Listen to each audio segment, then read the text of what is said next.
Okay, so this is a for loop. This right here. And there's a lot of it to unpack, but once you get used to it, they're kind of easy. So it starts with the word for, and then you have the settings that go in here inside these parentheses. And then you have a curly bracket to begin and a curly bracket to end. Now, the stuff inside the curly bracket is what repeats as you go through the loop. And this right here tells it how the loop is supposed to operate.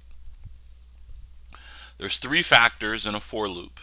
There's the initial state of the variable, there's the condition that you're checking for, and then what you want to happen at the end of each loop. So for instance, this is a loop that starts at 1, and then we're going to start I equal to 1, we're going to run this command, and then we're going to come back, and as long as I is less than 11, we're going to do I++. I++ is shorthand for saying I equals I plus 1. So we're going to increment I, and so which make I equal 2, and then we're going to run this command again. So as you can see, when I run the loop, it says 1, 2, 3, 4, 5, 6, 7, 8, 9, 10. And the reason why it starts at 10, it ends at 10, is because this is less than 11. So it's only through 10 that it goes through the loop. The time that it goes through the loop, that it's 10 and it comes back up to the top and increments it, I is now equal to 11. So it's no longer less than 11. That is not true.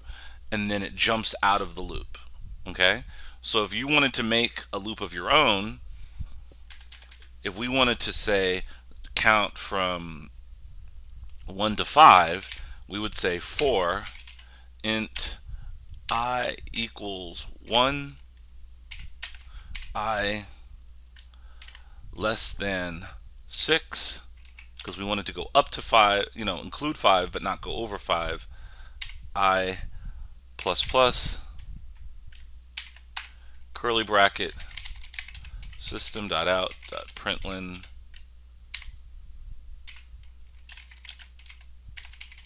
new count is, and then of course I can do the same thing that I did before, plus I.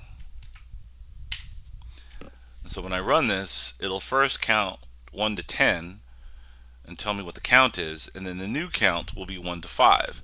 Now, the reason why we have to tell it what we're going to change by is it's possible to not only go up, but to also go down.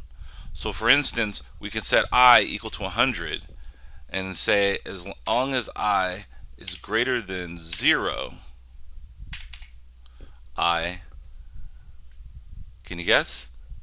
Minus minus. Alright, so what happens here is it'll start at 100, and every time through the loop it'll take I down a point until I equals 0. Until I reaches 0 but not going into 0. So you can see it goes all the way through 100 down to 1. And that's the for loop. So you need to get comfortable with the for loop, but hopefully that helps. If you have any questions, be sure to send me an email.